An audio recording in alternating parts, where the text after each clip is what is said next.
Nous disons gloire, gloire, gloire, gloire à l'agneau. Nous disons gloire, gloire, ah oui, gloire,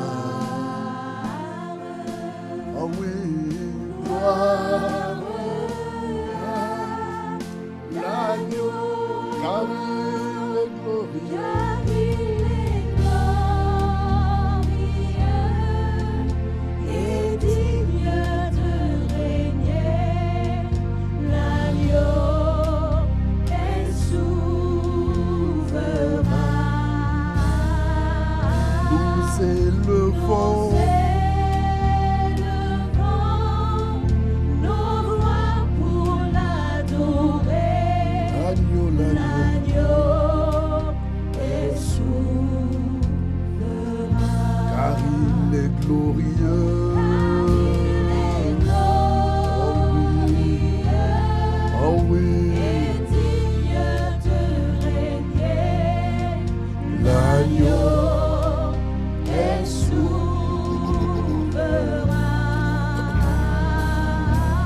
Disons que Jésus est souverain, Jésus est souverain,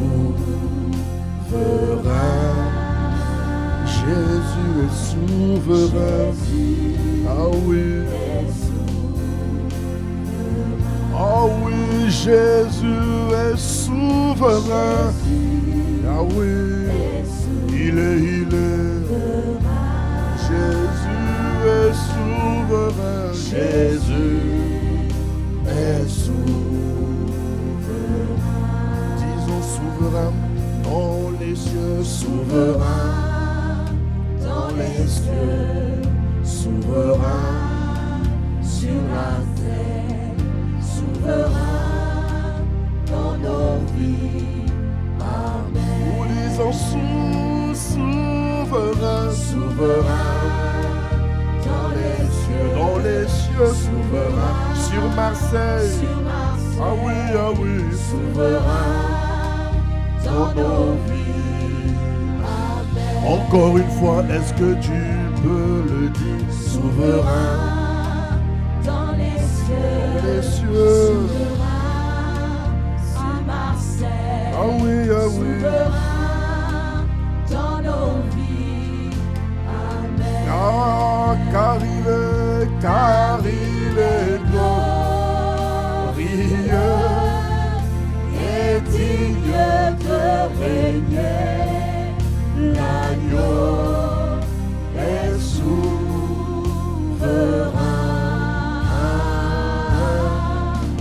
Nous élevons nos mains pour l'adorer. Oh oui,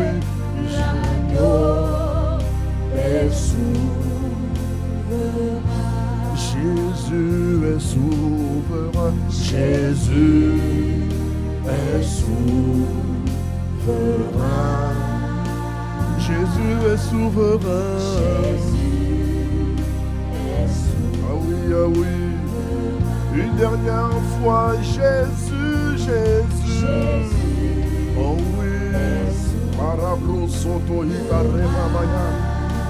Jésus est souverain, Jésus est souverain. Est-ce que tu peux acclamer le Seigneur ce matin? Esprit de Dieu, nous t'acclamons. Toi qui es le maître des temps et des circonstances ce matin, nous te recevons, nous t'acclamons, C'est toi le maître des temps, les temps et les circonstances. C'est toi qui les maîtrises. Tu tiens le monde entier dans ta main. Ah, nous t'acclamons ce matin. Tu es digne d'être aimé, digne d'être connu de tous les hommes ce matin. Nous t'ovationnons, nous t'acclamons, nous poussons un cri de joie dans ta maison ce matin. C'est le rassemblement des saints et ce rassemblement n'est pas pour un pasteur, jamais. Ce rassemblement est pour le roi de gloire. Alors acclame Jésus, acclame Jésus. Fais du bruit pour Jésus. Au nom de Jésus, nous te bénissons, nous te remercions. Inspire les paroles de nos bouches et vraiment les forces de nos cœurs sont avec nous. Au nom de Jésus. Amen. Amen. Et Amen. Acclame encore le Seigneur. Alléluia. Bonjour à toutes et à tous. Soyez les bienvenus ce matin. Vous êtes les bienvenus ce matin à Pâques Centre Chrétien, à ICC Vie Abondante. Aide-moi à saluer ton frère de gauche ou de droite. Dis-lui, le pasteur et moi, nous te souhaitons la bienvenue. Alléluia. On n'entend pas son son. Directement 2026. C'est mon année. Continue. Ah! On n'est pas en harmonie là. Directement 2026. C'est mon année de croissance progressive en Christ et de pleine abondance. En cette semaine qui commence, Père, je lève mes mains. Je m'attends à vivre, à suivre la direction divine que tu me réserves. Que tous les plans que tu m'as réservés cette semaine se manifestent exactement, divinement, comme tu l'as prévu selon le temps Kairos. Que tous les temps se soumettent à la manifestation de tes prophéties, de tes promesses et de tout ce que tu m'as réservé cette semaine. Je déclare que je ne raterai rien et que je vivrai chaque jour prévu par le Saint-Esprit pour ma vie. Au nom de Jésus, donne encore un très très bon Amen. Et acclame Jésus. Alléluia. Je vous prie de prendre place. Merci. Impact célébration. Alléluia. Gloire à Jésus. Est-ce que tu es content d'être là ce matin comme moi? Acclame encore Dieu même assis. Alléluia. Dieu est le maître des temps. Et les circonstances, c'est par sa grâce que nous sommes debout. Et c'est par sa grâce que nous vivons. La Bible dit qu'en lui nous avons la vie, le mouvement et l'être. Est-ce que tu m'entends? En lui nous avons la vie, le mouvement et l'être. Alléluia. Alors un petit message. Le ministère de la Solidarité a besoin de frères et sœurs pour nous aider. On a des dons qui nous seront donnés par un supermarché Franprix dans le 4e arrondissement. Donc c'est le 13 et 14 février, d'après ce que m'a dit le responsable de la Solidarité. C'est le 13 et 14. Donc il y aura toutes les indications, je pense, chez Grâce là. Voilà, au point info. Enfin chez Grâce, c'est elle qui est la responsable de ça, il faut comprendre. Alléluia. Donc il faut dire Amen. Voilà. Donc on a besoin de frères et sœurs. Si vous êtes disponible de 9 à 18h, bon, pas de 9 à 18h, selon les créneaux que vous avez, quoi. Si vous êtes en télétravail, que vous avez un peu de temps, vous pouvez venir nous donner un coup de main, même d'une demi-heure, c'est bon, 1 heure on prend. En tout cas, aidez-nous vraiment à réceptionner ces éléments parce qu'on en a besoin pour faire du bien aux autres. Amen. Donc voilà, vous aurez toutes les indications par le ministère de l'administration générale. Amen, amen, amen. Alors ce matin, nous allons voir une thématique importante dans laquelle nous sommes rentrés. Notre pasteur principal, l'apôtre Ivan Castanou, nous a parlé le 31 décembre du CAP 2030. En 2030, nous avons un objectif important qui consiste à susciter dans le monde entier beaucoup de disciples de Jésus-Christ parce que Dieu doit venir chercher une église remplie et glorieuse. Alléluia. Et ici, à Marseille, nous ferons notre part par la grâce de Dieu. Dans le sud de France, nous ferons notre part par la grâce de Dieu. Donne-moi un mot Amen. Amen. 2026 est pour nous une année de croissance progressive en Christ. Dis encore avec moi, croissance progressive en Christ. Non, dis-le bien, hein? Croissance progressive en Christ. L'année dernière, on a parlé de révélation de Christ. Alléluia. Ça veut dire que l'Esprit a commencé à nous emmener progressivement dans les hauteurs de l'Esprit. Et cette année encore, il nous emmène plus loin par la grâce de Dieu. La Bible nous dit dans le livre de 2 Pierre, chapitre 3, au verset 18. Regarde ce qu'il dit, en version Semeur. Il dit, au contraire, j'attends la régie. Il dit, au contraire, progressez sans cesse. Ah, vous avez vu ce que la Bible dit? Est-ce qu'on peut le lire ensemble, s'il vous plaît? 1, 2, 3. Au contraire, il y a quelqu'un qui ne parle pas. Plus fort.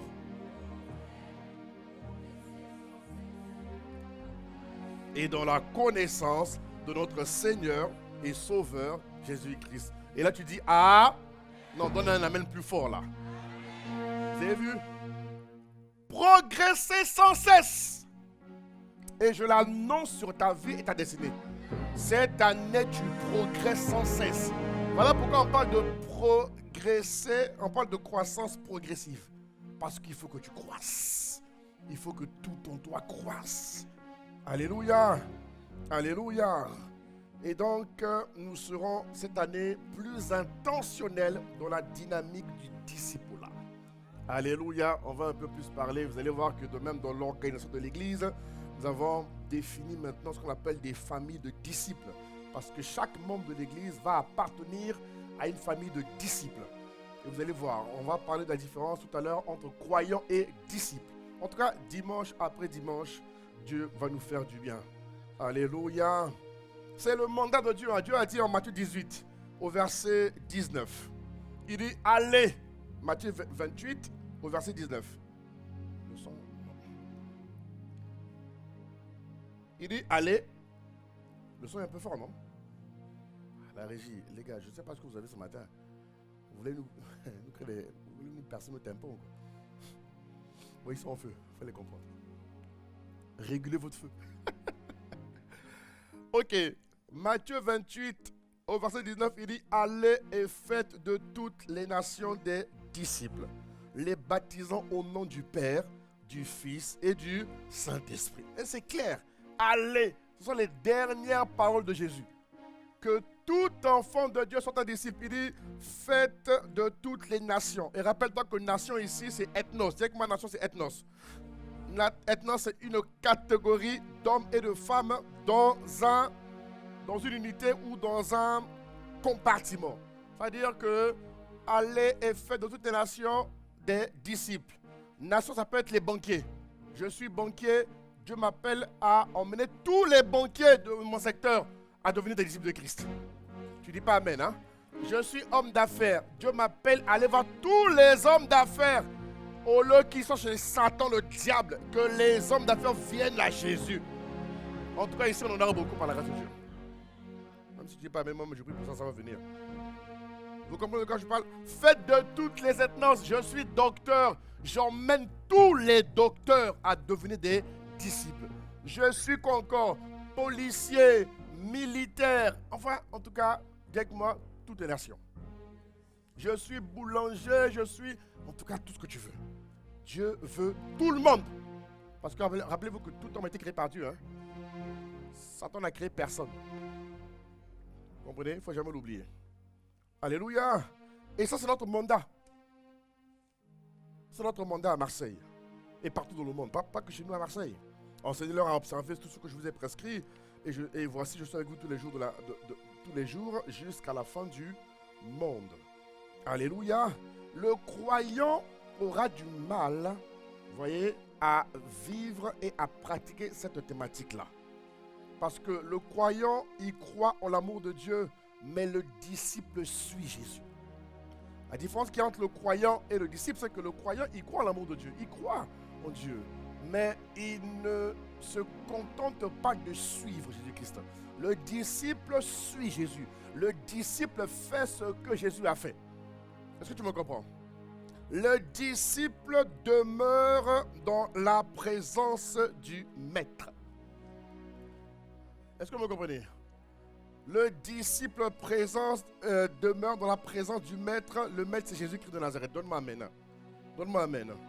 Et c'est dans la présence, ou encore, vous remarquerez que Jésus-Christ enseignait à la foule, mais révélait ses secrets, aux gens qui étaient très très proches de lui. Et ces gens étaient appelés les disciples.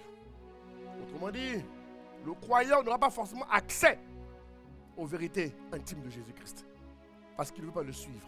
Mais le disciple est quelqu'un qui va se mettre au pied du maître, qui va entendre les battements du cœur du maître, qui va entendre les vérités rares que le maître donnait.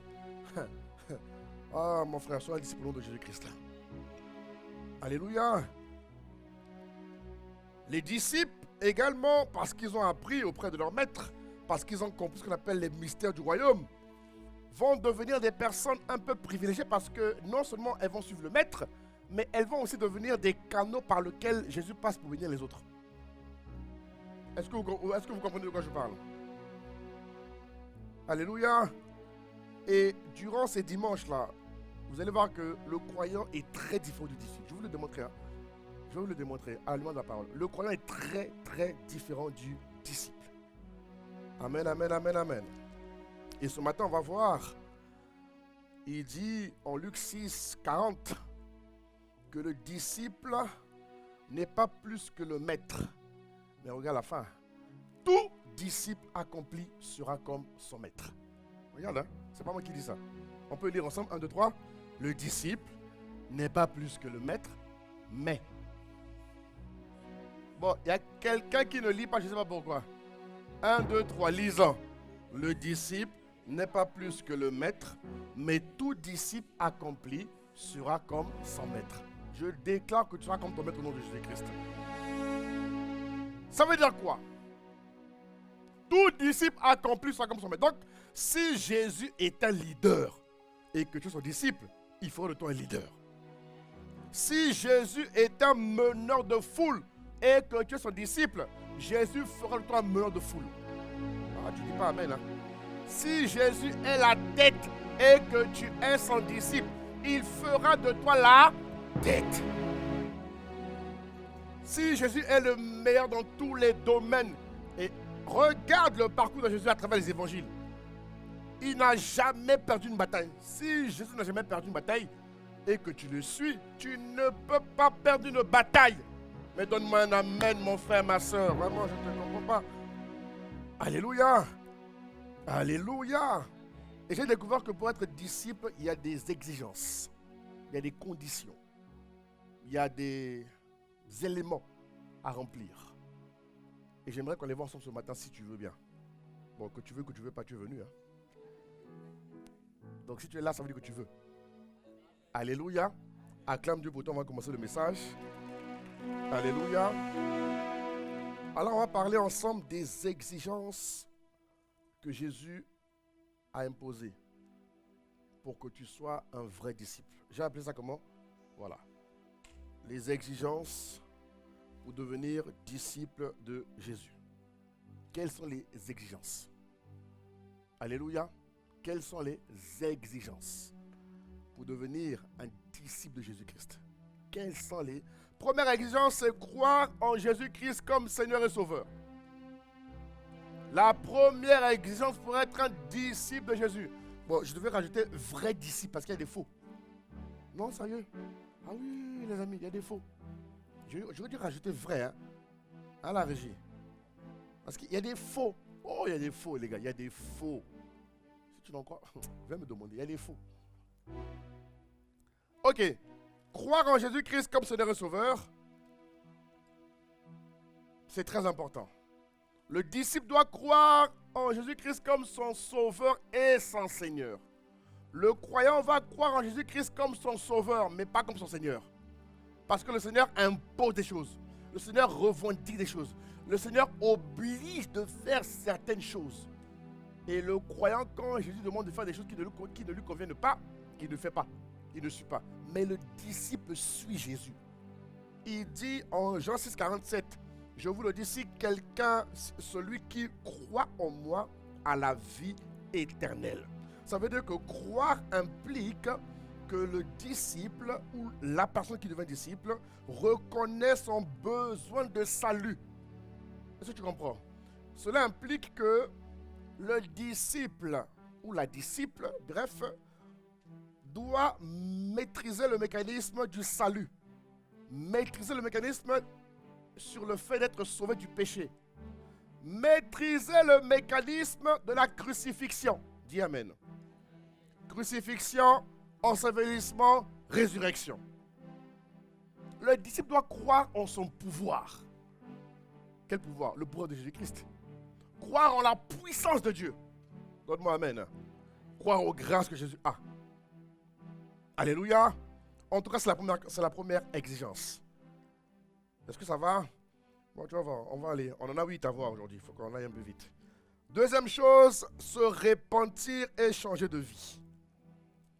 C'est la deuxième exigence. Dis avec moi, deuxième exigence. Se repentir et changer de vie. Alléluia. Se repentir et changer de vie. Amen, amen, amen. Dis avec moi, se repentir et changer de vie. Matthieu 4, 17, il dit, dès ce moment, Jésus commença à prêcher et à dire, repentez-vous car le royaume des cieux est proche. Ça veut dire quoi? Jésus nous appelle, mes frères et sœurs, à une conversion réelle et non intellectuelle.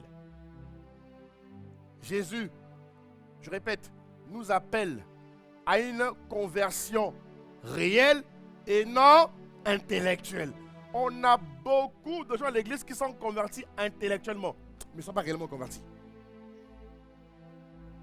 Et je vous dis la vérité.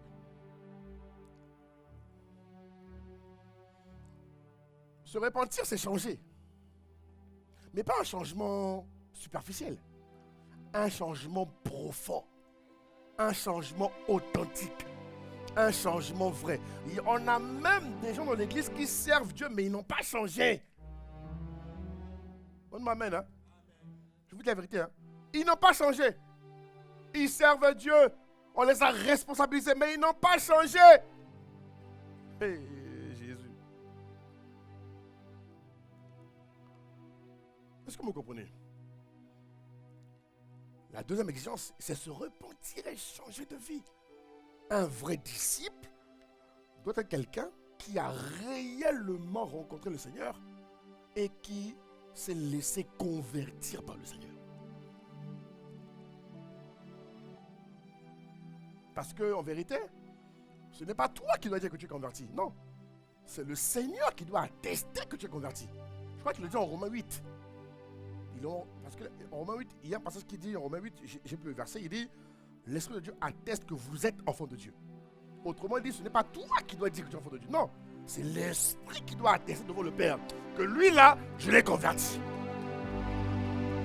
Est-ce que vous comprenez? Alléluia. Alléluia. Quelqu'un a donné sa vie au Seigneur. Il dit être converti, mais il continue de mentir. Il n'est pas converti. Hein. Il est dans la conversion intellectuelle. Il n'est pas dans la conversion réelle. Vous comprenez de quoi je parle? Quelqu'un de converti ne va pas chercher à plaire aux hommes ou aux pasteurs, mais il va chercher à plaire à Dieu. Je veux entendre ton amen fort. Un disciple de Christ prend la direction que Dieu lui donne. Il ne prend pas la direction que son âme lui recommande ou son intelligence lui recommande. Il suit Dieu. Donne-moi amen. Hein? Donne-moi amen. Donne-moi amen. Alléluia. Oh, que Dieu lève vraiment une armée d'hommes convertis. Je me rends compte que ça devient rare. J'ai dit, mais non, ça ne doit pas être rare. Il faut que ce soit abondant. Il faut que ça soit abondant. De nos jours, avoir des gens authentiquement convertis, ça devient rare. Je dis, Seigneur, que la tendance soit inversée. Parce qu'après 2030, ce qui va arriver sera terrible. Si tu n'es pas suffisamment ancré, mon ami.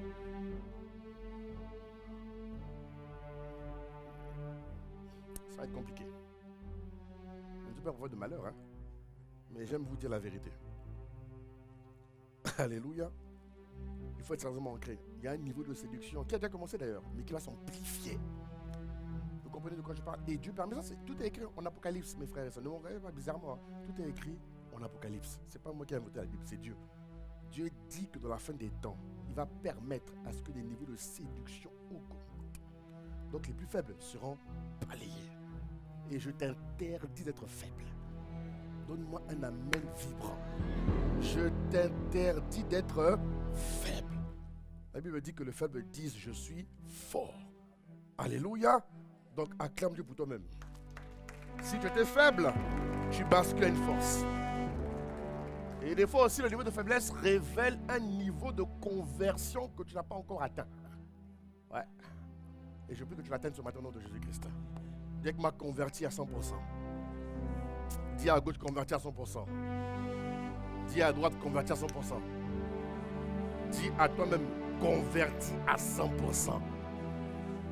Que personne ne t'empêche d'être converti à 100% à Jésus.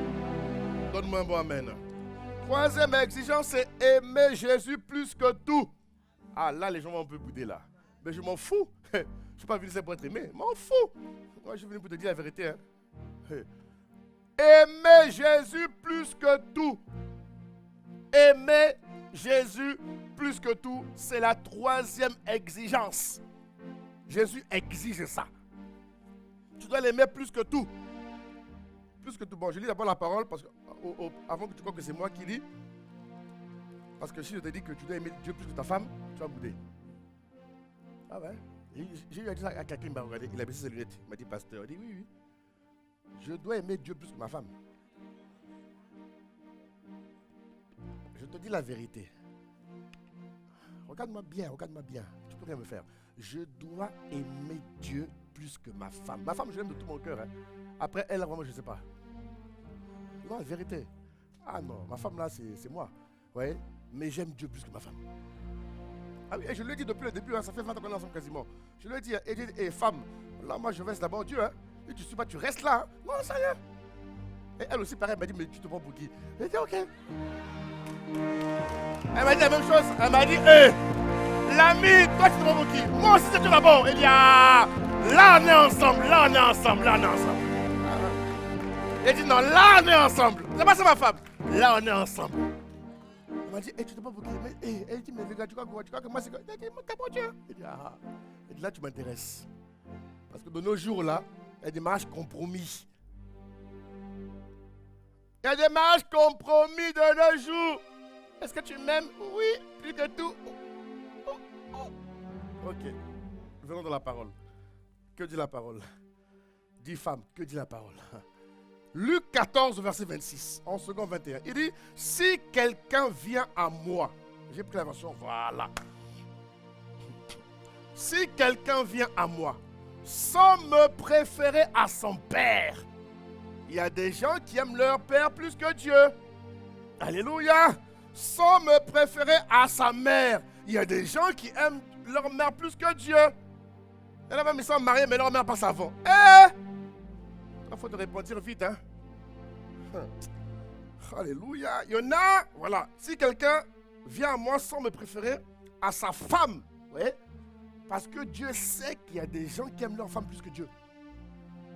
Ou quoi encore? À ses enfants. Voilà. Vous voyez de quoi je parle? Elle dit que Jésus sait qu'il y a des femmes qui aiment leur enfant plus que Dieu. Elles aiment leur... Elle dit que leur enfant, c'est leur idole, quoi. Fais attention, madame, ma soeur. Fais gaffe. Fais gaffe. Surtout quand la femme a eu du mal à concevoir. Il faut faire gaffe. Il faut faire très gaffe. D'abord Dieu. Un vrai disciple aime Jésus plus que tout. Dis avec moi, aimer Jésus plus que tout. Dis-le bien, dis-le bien. Dis-le encore plus fort. Parce que de nos jours, là, notre amour est un peu bizarre. Il faut aimer Jésus plus que tout.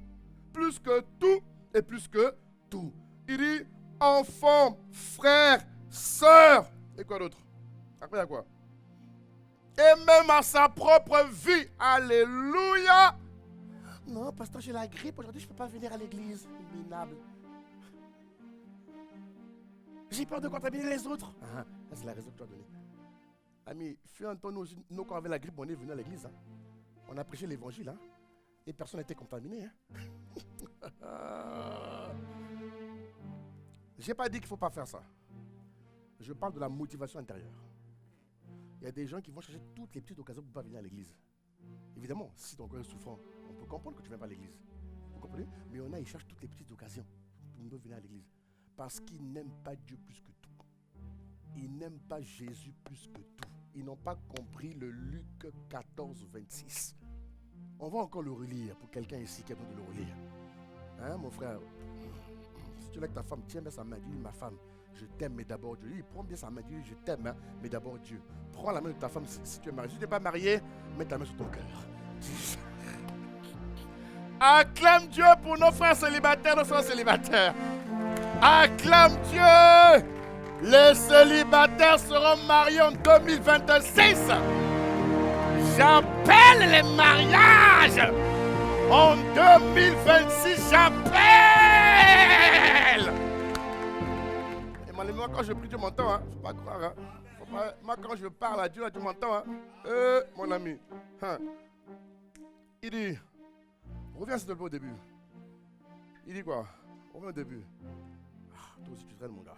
Il dit, si quelqu'un vient à moi sans me préférer à son père, à sa mère, à sa femme, à ses enfants, ses frères, ses soeurs, même à sa propre vie, il ne peut pas être mon disciple. Est-ce que vous avez vu? Dites-moi, aimer Jésus plus que tout, c'est la priorité. En 2026, c'est ta priorité. Aimer Jésus plus que tout. Acclame-le pour toi-même, acclame-le pour toi-même. Alléluia. Quatrième exigence. Obéir à la parole de Dieu. Obéir à la parole de Dieu. Le disciple n'écoute pas seulement la parole. Non. Non. Il reconnaît que ce n'est pas suffisant. Le disciple, il n'écoute pas seulement la parole, mais il met en pratique la parole de Dieu. Il met en pratique la parole de Dieu. Il la met, c'est-à-dire qu'il ne se contente pas que d'écouter. Il n'écoute pas seulement, il sait qu'écouter n'est pas suffisant. Déjà, il prend des notes le dimanche, il prend des notes. Ensuite, il va rentrer chez lui. Il va réécouter le message, frère. Nous, on est habitués à ça depuis plus de 30 ans. C'est systématique, mon ami. Systématique. On écoute le lundi. On réécoute la parole du dimanche. On écoute une fois, deux fois, trois fois. On écoute le pépé. On écoute le pasteur Yves. On s'enivre des messages. Pas debout parce qu'on est beau, hein. Là, la bouteille vient de Dieu, d'ailleurs. Et Jésus. Vous comprenez de quoi je parle, mes frères? Parce qu'il sait, le disciple sait que la parole contient tout pour sa destinée, pour sa transformation. C'est-à-dire que il sait que sans la parole là, il n'est rien. Vous comprenez? Il suit la parole. Si Dieu lui dit prie en langue pendant 10 heures, il va prier. Le croyant va dire 10 heures, mais ça ne va pas. Mais comment je vais faire? Le disciple va prier. Parce que si Dieu te dit de prier en langue pendant 10 heures, ça veut dire qu'il y a des choses qui se passent dans l'air là. Il faut que tu te mettes en prière. Que la grâce de prier en langue pendant longtemps augmente dans ta vie. Qu'elle se fructifie dans ta vie. Celui qui dit Amen le reçoit 7 fois. Vous comprenez de quoi je parle? Il est sensible à la parole de Dieu. Jean 8, 31 dit quoi? Il dit, si vous demeurez. Regarde, on n'a pas dit si vous essayez. Non, hein, Matt? On a dit si vous demeurez. Jean 8, 31 dit quoi? Si vous demeurez dans ma parole. Frère, le mot est clair. Le verbe est clair. On dit quoi? Demeurer. Elle dit que s'asseoir, se cimenter dans la parole de Dieu. Si vous demeurez dans ma parole, vous êtes vraiment mes disciples. Autrement dit, celui qui ne demeure pas n'est pas un vrai disciple. Vous comprenez pourquoi je parle de vrai? Voilà. Il y a des gens qui retiennent intellectuellement, mais le cœur n'est pas touché par la parole. On a beaucoup dans l'église, et dans le monde. Si vous demeurez dans ma parole, vous êtes vraiment. Jésus a dit, c'est Jésus qui parle. Jésus dit non, vous êtes non, là, vous êtes vraiment. Il a dit que vous avez prouvé que vous êtes de moi. Que Dieu fasse de toi un vrai disciple. Que Dieu fasse de toi un vrai disciple, mon frère. Que Dieu fasse de toi un vrai disciple. Alléluia. Le disciple obéit à la parole. Il obéit. Et il obéit quel que soit ce que cela va lui coûter. Il va obéir. Est-ce que vous comprenez? Il va obéir. Il va obéir. Il va obéir. Il va obéir. Beaucoup se font avoir parce qu'ils ne sont pas ancrés dans la parole. Ouais, beaucoup. Même moi, quand je dis à ma femme, il faut être obéissant en fait. Il faut être dans la parole. Même quand c'est-à-dire que voilà pourquoi marcher avec des gens qui sont comme vous, quoi. Je ne sais pas comment vous dire ça.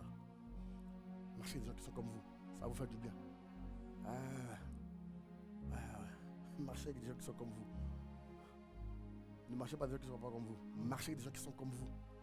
Qui ont le même cœur que vous. Qui ont la même pensée que vous. Marchez avec des gens comme ça. Ça vous fera beaucoup de bien. Ça vous fera gagner beaucoup de temps. Je vous dis la vérité. Je vous assure. Alléluia. Alléluia. Oh Seigneur, j'aime ça. Obéir à la parole de Dieu. Que la grâce de demeurer te pénètre ce matin. Que la grâce de t'asseoir, de cimenter la parole, te catapulte dans les lieux spirituels élevés. Au nom de Jésus-Christ. Donne-moi un bon amen, je continue. 5e exigence. Ça s'appelle porter sa croix. Oui! J'ai que m'a porté sa croix. Les gens ont cru qu'avec Jésus tout sera beau. Les gens ont cru qu'avec Jésus tout sera beau. Voilà pourquoi même nous qui sortons, nous qui sortons pour évangéliser, il faut faire attention. Il ne faut pas dire aux gens que venir à Christ, c'est Alice au pays des merveilles. C'est pas vrai. Hein? C'est pas vrai.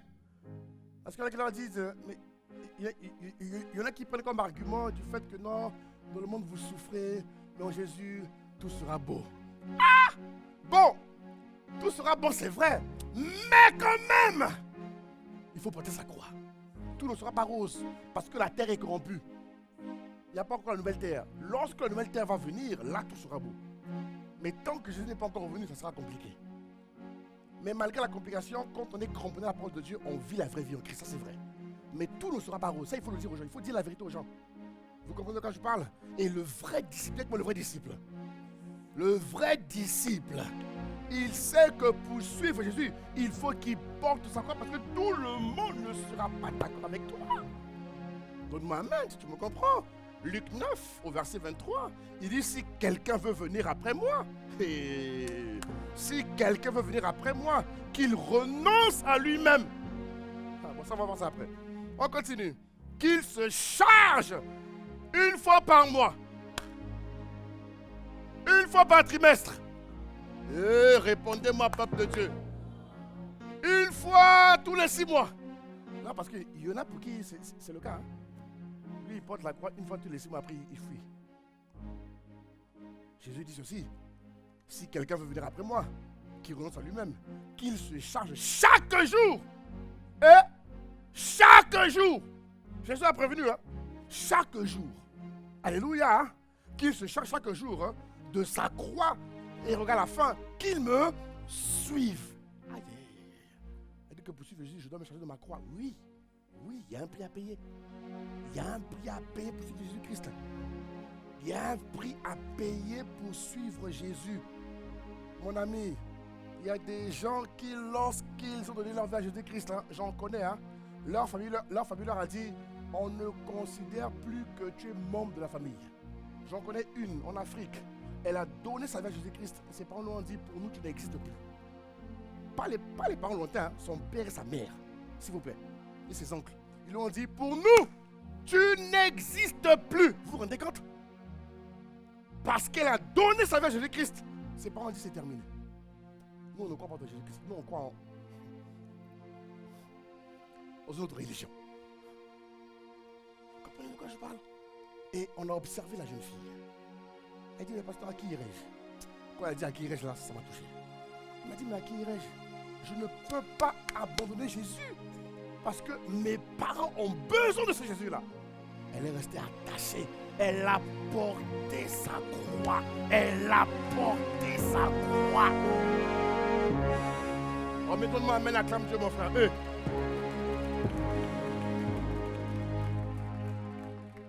Il y a des gens qui vont t'abandonner parce que tu suis Jésus. Laisse-les partir.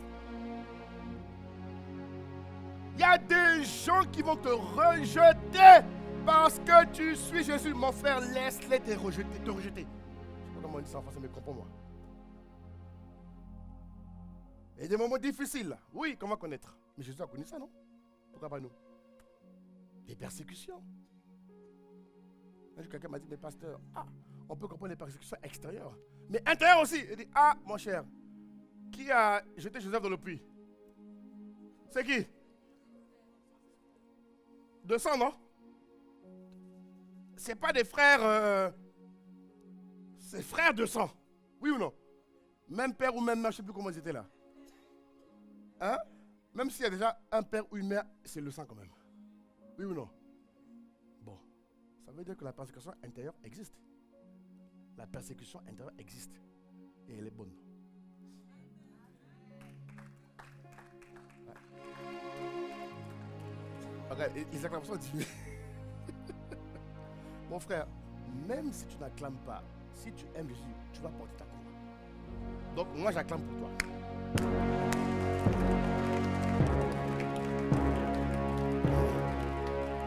Mais oui. Jésus a dit qu'il se charge de sa croix chaque jour. Et Dieu va permettre. Elle dit que Dieu permet. Moi, dès là que Dieu permet là.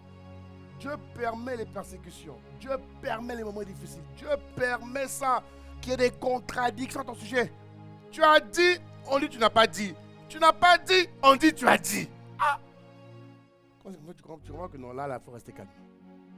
Il faut laisser passer le nuage. Là, il faut rester calme. Parce que, moi j'ai fait ça. Où est-ce que fait? Moi. Ok, tu dis, bon, les gars, c'est pas grave. Tôt ou tôt, on saura qui tu es. Si tu es vrai, on saura que tu es vrai. Si tu es faux aussi, on saura que tu es faux. Ça veut dire que tôt ou tôt, dis avec moi tôt ou tôt, on saura qui tu es. Tôt ou tôt, on saura. Il n'y a pas de problème, on saura qui tu es. On saura qui tu es. C'est pas un problème, on saura qui tu es. Alléluia, on saura qui tu es. Donc, il ne faut pas avoir peur des persécutions. Non, ça va venir.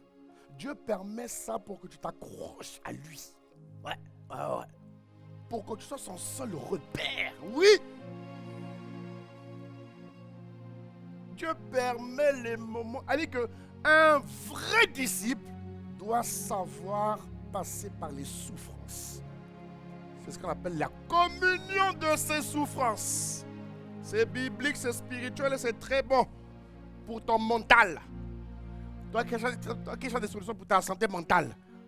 Si tu veux être en bonne santé mentale, il faut aimer les souffrances de Jésus. Elle dit, pasteur, ce que vous dites là, c'est incompatible. La pasteur, je ne vous comprends pas. La pasteur, ce que vous dites là, c'est incompatible. C'est incompatible intellectuellement, mais c'est compatible spirituellement. Oh, mais donne-moi. Amen. Alléluia. Oui. Jésus dit en 1 Corinthiens 10, toi qui as peur des épreuves, un chrétien qui a peur des épreuves, c'est un croyant. Le disciple n'a pas peur des épreuves. Donne-moi un bon amen. Mon frère, il faut te préparer parce que tu veux pas, ça fait partie du lot. Ça fait partie du lot. Tu ne peux pas être quelqu'un de solide spirituellement si tu ne passes pas par là. Hein? Même les militaires dans le monde de l'armée, les vrais soldats, décorés, reconnus. Mais en quoi ils sont décorés et reconnus? Parce qu'ils ont bravé le jour, la nuit. Ils ont bravé l'épreuve. Ils ont bravé l'adversité. Et on reconnaît leur bravoure. Alors toi, à quoi veux-tu qu'on reconnaisse ta solidité? Juste parce que tu loues le Seigneur et tu pleures. Non, il faut souffrir. On rajoute un peu la souffrance. Ça pimente ta vie spirituelle et ça te donne des galons spirituels. Oh, donne-moi amen, mon frère, donne-moi amen. Il dit en 1 Corinthiens 10-13. Regarde ce que Jésus nous dit à ce propos. Il dit, les tentations qui vous ont assaillis jusqu'ici sont communes à tous les hommes. Tu vois, ça veut dire que tout le monde est emmené à être tenté ou éprouvé. Il dit, aucune d'elles n'a dépassé les forces humaines. Aïe, aïe, aïe. Ça veut dire que tout ce que tu vis, tu peux le vaincre. C'est écrit, hein. C'est pas moi qui le dis, c'est écrit. Dieu est fidèle. Il ne permettra pas non plus à l'avenir que l'épreuve dépasse vos forces. Regarde ce qu'il dit. Il ne permettra pas à l'avenir. Donc quand tu vis les souffrances et que c'est dur, sache que tu peux les vaincre. Parce que Dieu ne peut pas te laisser vivre ce que tu ne peux pas vaincre. Je n'entends pas ton amen. Dieu ne peut pas te laisser vivre ce que tu ne peux pas vaincre ou encore supporter. Supporter. C'est dur, mais tu peux tenir. Parce que tu ne peux pas vivre quelque chose que Dieu n'a pas permis. C'est impossible. Et pour moi, ça c'est un grand signe d'amour de Dieu. Les hommes méchants s'en foutent. Ils te font souffrir. Parce qu'ils veulent te faire souffrir. Mais Dieu, même dans les souffrances, il te permet de vivre une souffrance que tu peux à laquelle tu peux surmonter. Puisqu'il dit, regarde ce qu'il dit. Il dit, il ne permettra pas qu'à l'avenir, l'épreuve dépasse vos forces. La suite, s'il te plaît. Au moment de l'épreuve ou de la tentation, il vous donnera la force. Aïe. Pasteur, pourquoi les chrétiens succombent aux épreuves? Parce qu'ils ne sont pas cramponnés à la parole de Dieu. Ils ne sont pas cramponnés à la parole de Dieu. Il dit quoi? Au moment de l'épreuve, au moment de la tentation, il vous donnera la force d'y résister. Et il préparera une issue pour que vous en sortiez vainqueur. Acclame comme un plus que vainqueur, mon frère. Acclame comme un plus que vainqueur. Je te vois surmonter toutes tes épreuves. En 2026, tu surmontes toutes tes épreuves. Je te vois dominer. Je te vois triompher. Je te vois réussir. Au nom de Jésus-Christ, acclame Jésus, mon frère. Acclame ce Dieu là, mon frère. Que le Seigneur renouvelle tes forces. Et que le triomphe soit ton partage. Alléluia. On parle des vrais disciples, mon frère. On veut des vrais. On est fatigué des faux. On veut des vrais. Et cette année, Dieu va épurer. Dieu a commencé le plein air à épurer Marseille. Hein. Dieu a commencé. Hein. Dieu a commencé. Et ça continue. On est pur. Ah oui. Le mauvais, quand il reconnaît qu'il est mauvais, qu'il change, nous on est d'accord. Et quand il reconnaît et qu'il ne change pas, on n'est pas d'accord. Vous comprenez de quoi je parle? Voilà. Même si l'on ne voit pas tout, Dieu voit. Et comme Dieu bâtit cette église, il dit, fais ce que tu veux. Même si j'aime quelqu'un, même mon propre fils, j'ai dit à mes enfants, hein, tu fais une erreur, mon petit, qui n'est pas biblique, je vais te traiter sévèrement. Je fais ça à mes enfants, toi tu es qui pour que je ne fasse pas ça? Vous jouez pas. Les gars, moi j'ai lié ma vie à Dieu. J'ai lié ma vie à Dieu. Je ne badine pas. Je ne suis pas venu ici pour jouer avec vous. Je suis venu ici pour vous emmener quelque part. Est-ce que vous comprenez? Je suis venu ici pour vous emmener quelque part. Je ne suis pas venu pour jouer. On n'a plus le temps de jouer, les gars. On a un mandat à accomplir, les amis. On a une responsabilité à assurer. Donnez-moi amen. Et quiconque ne pense pas comme nous, on va les trouver. Vous comprenez de quoi je parle? Donnez-moi amen encore.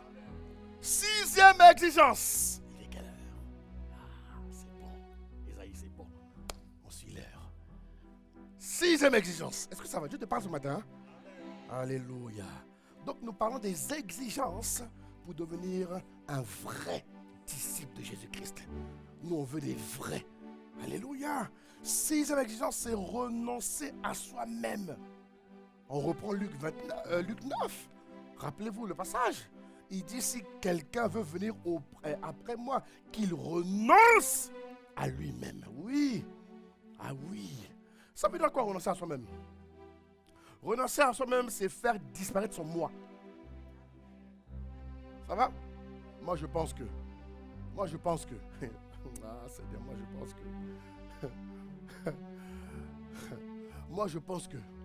moi j'ai appris à parler selon la parole de Dieu.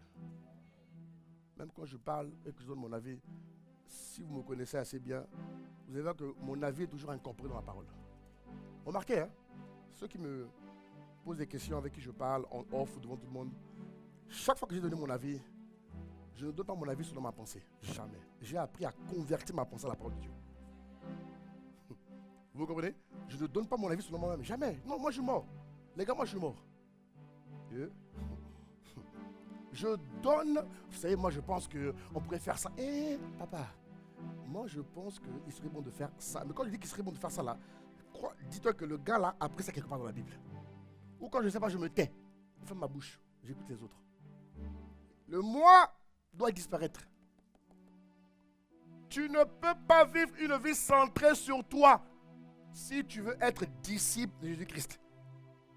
Non. Il faut renoncer à toi. Tu me suis? Le moi doit disparaître. Je ne vis plus une vie centrée sur moi-même. Non. Je dois savoir ce que dit Dieu pour chaque détail de ma vie. Chaque décision de ma vie. Que dit Dieu? Alléluia. Que dit Dieu? Que veut Dieu pour ça, pour ça, pour ça? Que veut Dieu? J'apprends à tout sonder par la parole de Dieu et par la volonté de Dieu. À dire que je deviens, permettez-moi l'expression, je ne sais pas si vous dites, addict à la volonté de Dieu. Quand Dieu n'a pas dit, je ne bouge pas. Vous comprenez de quoi je parle? Renoncer. Renoncer. Renoncer à soi-même, c'est abandonner l'égoïsme. C'est refuser de centrer sa vie sur soi-même. Et c'est choisir de penser d'abord à Dieu avant de penser à soi-même. Ah, les amens ont disparu, hein? Elle dit que avant de penser à moi, non, père, toi tu en penses quoi? Fils, moi je pense que, ma fille, je pense que, ça. Ah d'accord. Ah d'accord, ok, d'accord. Oui, ok, on va faire ça là. Ok, d'accord, voilà.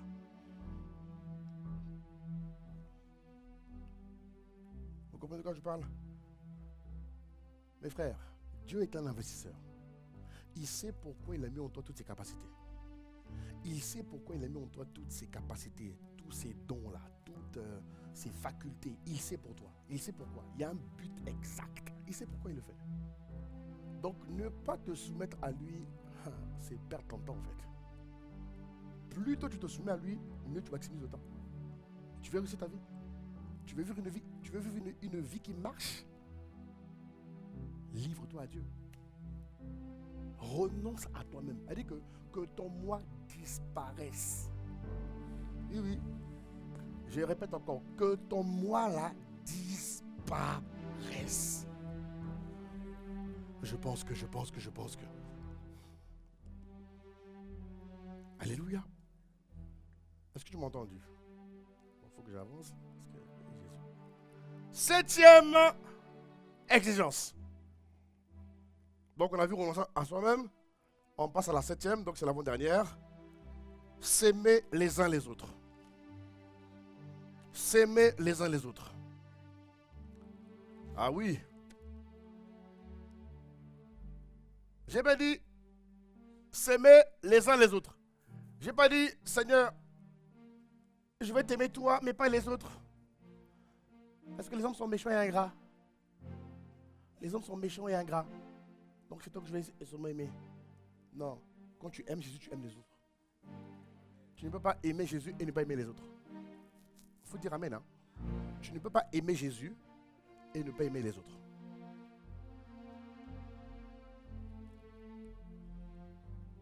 Jean 13 nous le dit. Il dit à ceux-ci, tous connaîtront que vous êtes mes disciples. Oui, c'est la Bible qui le dit, c'est pas. À ceux-ci tous connaîtront que vous êtes mes disciples. Si vous avez de l'amour, pas de la haine. De l'amour, pas de la haine. De l'amour. Ah, mon cher Bruno. De l'amour. Dis-moi de l'amour. Et non de la haine, de l'amour. C'est pas facile d'aimer les gens, vous savez. C'est pas facile. Non, en vérité. Si c'était facile, Dieu n'avait pas exigé ça. Si Dieu le dit, c'est que c'est pas simple. Parce qu'il y a des gens, non, il faut se le haïr, quoi. Non, je vous dis la vérité. On doit se parler franco. Si Dieu le dit, c'est que humainement, c'est pas simple d'aimer les gens. Parce que des fois, les gens sont compliqués, quoi. Ah, les gens, des fois, tu as juste envie de les haïr.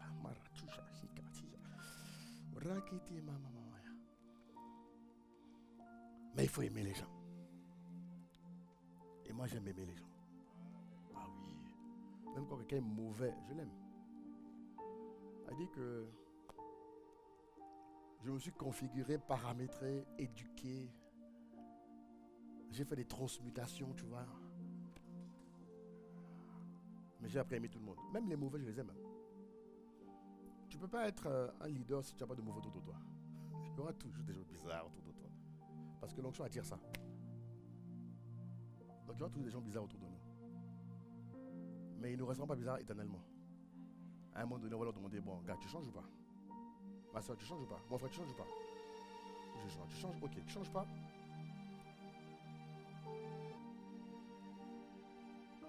On n'est pas venu ici pour... non, les gars, nous on est là pour lever une armée. On est en mission, mes frères. On est en mission. Mais il faut apprendre à aimer les gens malgré leurs défauts, malgré leurs péchés, malgré leur iniquité.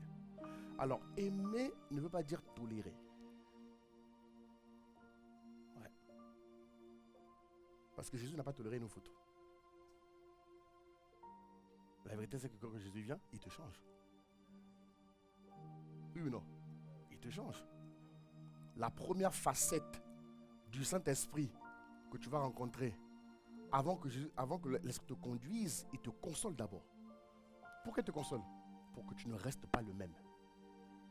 Ça va? Ça veut dire que Jésus ne tolère pas que la personne reste telle qu'elle est. Elle va te prendre malgré tes fautes, malgré tes péchés, il va te prendre et t'aimer, mais dans son amour, il ne te laisse pas indemne. Il va te changer. Donne-moi amen. Il va te changer. Il va te changer. Jésus a aimé Judas, non? Il a mangé avec Judas. Mais il savait, il connaissait les plans de Judas. Mais il a aimé Judas.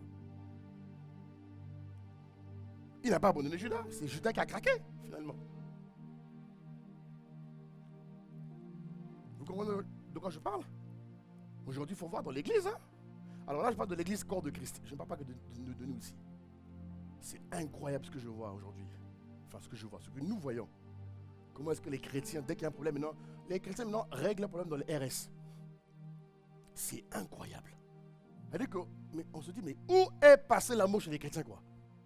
C'est nous qui avons la révélation et c'est nous qui foutons n'importe quoi. C'est-à-dire que dès qu'il y a un problème, maintenant, RS. Je suis allé à telle église. J'ai vu ça. Attention. Ils ont pris ma copine. Ils ont pris mon argent. Ils ont pris mon... J'ai dit, mais...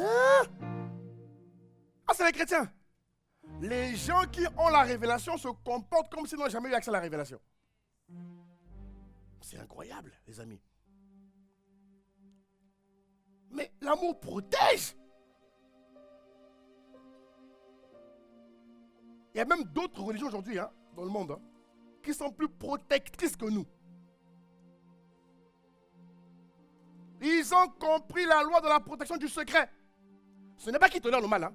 Ils règlent les problèmes. C'est-à-dire que quand tu vas là-bas, tu n'as même pas l'impression qu'il y a des problèmes. Parce qu'ils savent que chez nous, ça ne sort pas. Tout se règle ici à la maison. Ils ont des coups, des fois les plus terribles. Mais quand tu vois la manière dont ils gèrent les problèmes, c'est incroyable. Mais nous les chrétiens,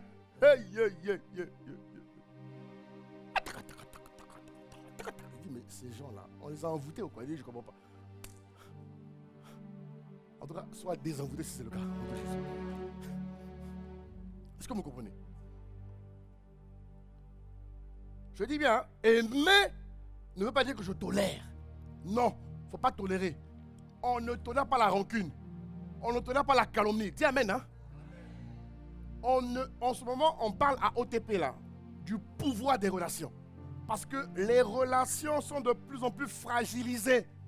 Donc, les mercredis, voilà pourquoi il faut venir, mes frères et sœurs, les mercredis. On vous apprend comment gérer les relations. Ne tolère pas la rancune. Ne tolère pas la haine. Ne tolère pas la calomnie. La calomnie. J'ai même vu un passage terrible là. Je méditais sur ça vendredi là. Un passage terrible sur la langue mauvaise. Vous voulez que je vous montre ça? C'est terrible. Ah, grâce, c'est terrible. N'accepte pas la calomnie. Psaume 140, verset 12 ou 11, je ne sais plus. Regardons ensemble. Regardez. Psaume 140, rapidement, comme ils veulent voir. Vous voulez ou pas? Vous voulez ou pas? Oh, il y en a qui ne veulent pas. Attends, il y en a qui ne veulent pas. Est-ce que vous voulez ou pas? Non, vous dites pas amen. Bertrand, tu n'as pas dit amen. C'est que je sais que tu es. Ok. Psaume 140, verset 11 ou 12, je ne sais plus. La régie, s'il vous plaît. C'est vrai que ce n'est pas prévu dans mon truc. Et mon temps passe. Voilà. L'homme dont la langue est fausse ne s'affermit pas sur la terre. Les gars, regardez ça. Regardez ça, les gars. Regardez ça, les gars. Enfin, les gars. Mes frères et sœurs.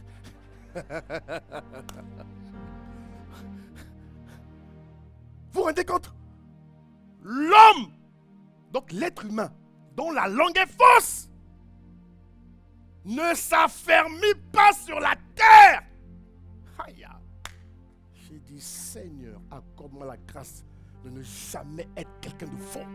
Oh, donne-moi amen, mon ami. Vous avez vu?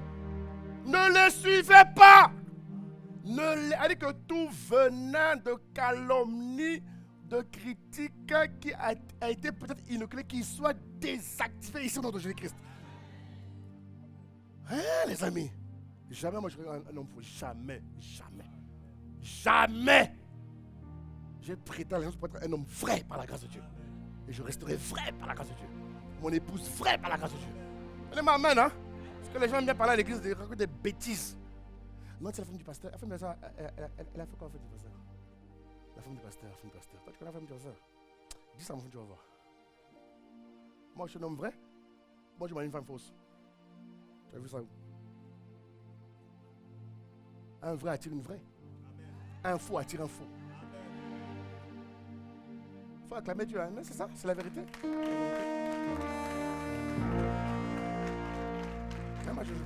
Terrible. Tu as vu? Refuser d'être des gens faux. Vous avez vu? Les hommes faux ne s'affermissent pas. J'ai dit, donc je comprends maintenant pourquoi un tel. J'ai dit, est-ce que je ne comprenais pas? Elle dit, mais pourquoi elle n'avance pas? Lui n'avance pas. Pourquoi? Fais quelque chose. Dieu m'a dit, regarde. J'ai dit, les amis, j'étais fatigué vendredi, j'étais allongé dans mon lit forcé. Mais pendant mon allongement là, la parole rentrait, tu comprends de quoi je parle là? Hein mon type, William, la parole rentrait là, ton gars est fatigué, mais la parole rentrait comme moi, je dis, pause, il dit, rewind, il dit quoi? J'ai fouillé, il dit, Seigneur, même fatigué, tu me parles, non, tu es bon. Oh Dieu. Que la même grâce vienne sur toi. Les amis, n'aimons pas ce qu'il faut, s'il vous plaît, n'aimons pas ce qu'il faut. Les gens faux là, soit ils changent, soit ils partent. Moi je veux qu'ils changent. Parce que je ne veux pas qu'ils partent en enfer. Mais au bout d'un moment, on ne peut pas décider à leur place. Ils doivent décider d'aimer le vrai. La langue fausse ne s'affermit pas sur la terre. Oh là là. Waouh, incroyable. Vous voyez? Donc, quelqu'un est faux, je vais l'aimer. Mais je ne peux pas le maintenir faux en ma présence. Au fur et à mesure qu'il me côtoie, il faut qu'il ait le désir d'haïr sa fausseté. Est-ce que vous comprenez de quoi je parle? Sauf s'il est en mission. Mais je peux aussi changer son salaire de mission. Hein? Ou bien, oui, j'ai le pouvoir de changer son salaire de mission. Il dit, bon, on t'a envoyé faire des choses à m'écouter, bon, deviens maintenant un pêcheur d'hommes. Oui, il y en a beaucoup comme ça. Ouais. Vous savez, les gens souffrent. Mon point est de vous dire, hein, il faut aimer tout le monde, malgré leurs fautes, malgré leurs défauts, malgré leur mauvais caractère. Mais en votre contact, ils ne doivent pas rester intacts. Ils doivent changer. Vous comprenez? Ils doivent changer. Si les gens ne changent pas en votre contact, c'est qu'il y a un problème. Ils doivent changer, profondément changer. Sinon, il y a un problème. Il y a un problème. Alléluia. Viens avec moi, aimons-nous les uns les autres. Donc, c'est important. C'est important, mes frères. On a des problèmes, on s'assied, on règle le problème. Il n'y a pas besoin de sortir de l'église. Non, il n'y a pas besoin de ça. Il n'y a pas besoin de ça. Il n'y a pas besoin de ça. Soyons ordonnés, les amis. Il y aura toujours des problèmes dans l'église, c'est normal. C'est un monde d'hommes et de femmes. Donc il y aura toujours des incompréhensions, des suppositions. Il y en aura toujours. Il y en aura toujours. Il y en aura toujours. C'est impossible qu'il n'y ait pas. C'est impossible. Mais mon ami, depuis quand le problème est au-dessus de l'homme? Depuis quand? Depuis quand le problème est au-dessus de l'homme? Depuis quand? Il faut la sagesse. Donc oui, il y a un problème, une situation, on s'assied, on règle la chose. Pas besoin de faire du bruit là. Non, ça ne sert à rien. Dans notre religion, allez voir, hein, c'est calme. Allez, quand je viens. Comment ça va? Tout va bien. Mais le gars a des mines qui... Oh Seigneur. Les gens apprennent à se protéger. L'amour protège, mon frère. Protéger, il ne faut pas dire tolérer le faux. J'insiste. Hein, parce qu'il y en a qui vont dire, bon, comme le pasteur a dit que l'amour protège, le gars il est pourri comme tout, je le protège. Non, je n'ai pas dit ça. Il faut challenger ça. On est d'accord ou pas? J'ai bien parlé ou pas? Ah William, c'est équilibré, non? Merci. Acclame Jésus. Oui, oui. Non, c'est important. C'est important. Voilà. Je finis.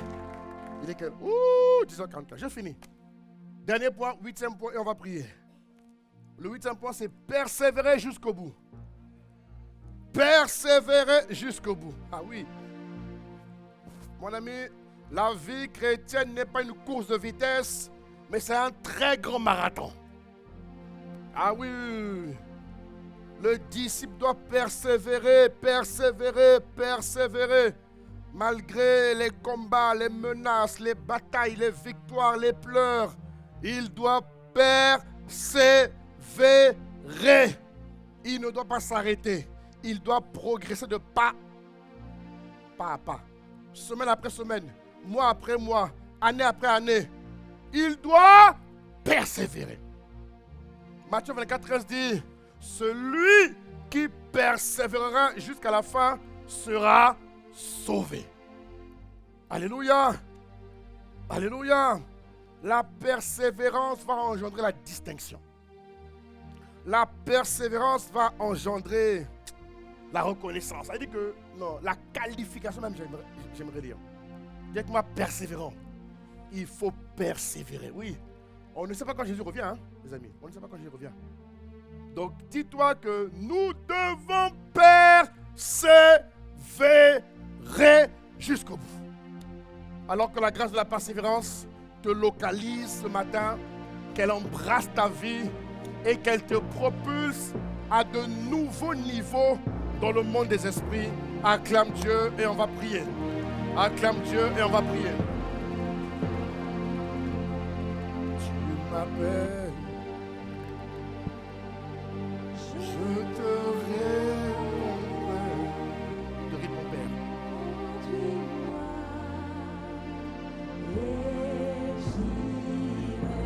Alors élève la voix, dis merci à Dieu, dis merci à Dieu, élève la voix, dis merci à Dieu, dis merci à Dieu, dis merci à Dieu, dis merci à Dieu.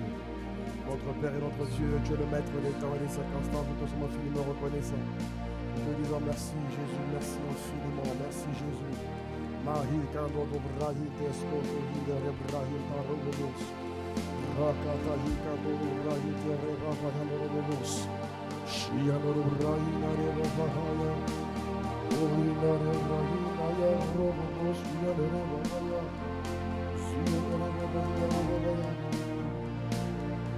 te disons merci pour ta parole, merci infiniment pour ce que tu fais, pour ce que tu fais. Nous te sommes infiniment reconnaissants, notre Père et notre Dieu. Ah oui, Jésus. Tu nous as entretenus ce matin sur les exigences du disciple de Christ.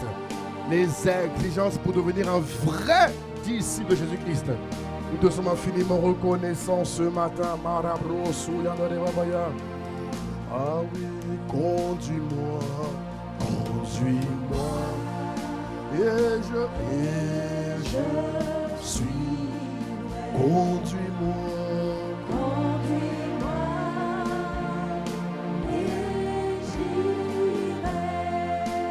Tu m'appelles, je te répondrai. Oh, conduis-moi, et j'irai. Tu m'appelles, je te répondrai. Conduis-moi.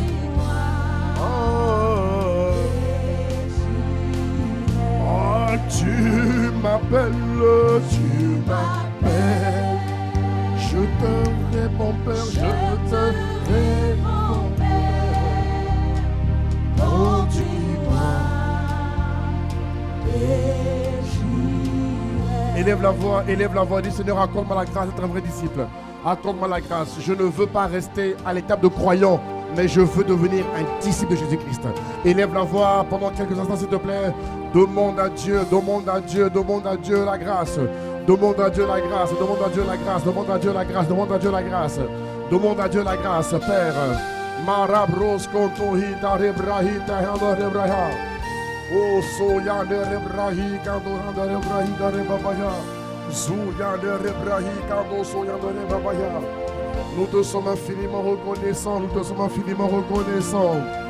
Notre Père et notre Dieu,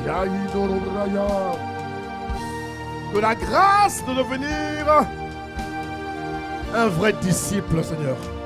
Lève, donne-nous de pratiquer Acte 6-7. Donne-nous, Seigneur, de devenir un peuple nombreux de disciples de Jésus-Christ. Au nom de Jésus-Christ, la Bible dit que le nombre de disciples augmentait. Alléluia. Non, pas Acte 6-4. Acte 6-7. Mais c'est pas grave. Alléluia. Que le nombre de disciples augmente à Marseille comme jamais avant. Élève la voix. Demande à Dieu. Que le nombre de disciples augmente à Marseille. Seigneur, suscite plus de vrais disciples. Chez nous ici à Marseille, mais aussi dans toutes les églises corps de Christ, où Christ est prêché. Je parle de Christ crucifié, enseveli, ressuscité. Dans les églises où Jésus est craint, oh Dieu, donne-leur de se multiplier en disciples. Au nom de Jésus, au nom de Jésus. Élève la voix, mon frère, élève la voix, ma soeur, élève la voix, élève la voix, élève la voix. Élève la voix, élève la voix, élève la voix, élève la voix, élève la voix. Marabroso, yande rebrahida rebabaya. Skondo rebraya. Suscite plus de disciples, nous te supplions. Oh yane zuyando yane rebabaya. Suya moya moya babaya. Sohina yane yane rebabaya. Oh, tu m'appelles. Je te réponds, Père. Oh, conduis-moi. Alors, est-ce que quelqu'un est là ce matin, mais tu ne connais pas Jésus de manière personnelle? Tu as vu, on a vu ensemble les 8 exigences que Jésus-Christ demande pour être un vrai disciple de Christ. Ce matin, tu es là. Tu ne connais pas Jésus de manière personnelle. Tu n'as pas de relation avec lui, s'il te plaît. Alors que tout le monde ferme ses yeux, je te demande de lever ta main et je vais prier avec toi. Tu es là ce matin, mais tu ne connais pas Jésus de manière personnelle. Tu n'as pas de relation propre avec Jésus. Relation intime avec Jésus-Christ.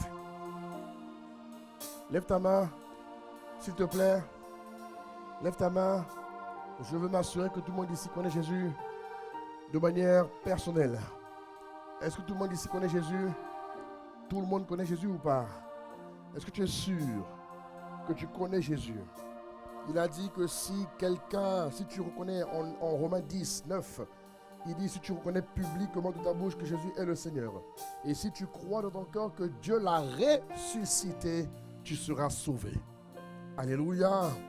Alors, est-ce que quelqu'un est là ce matin? Tu es là.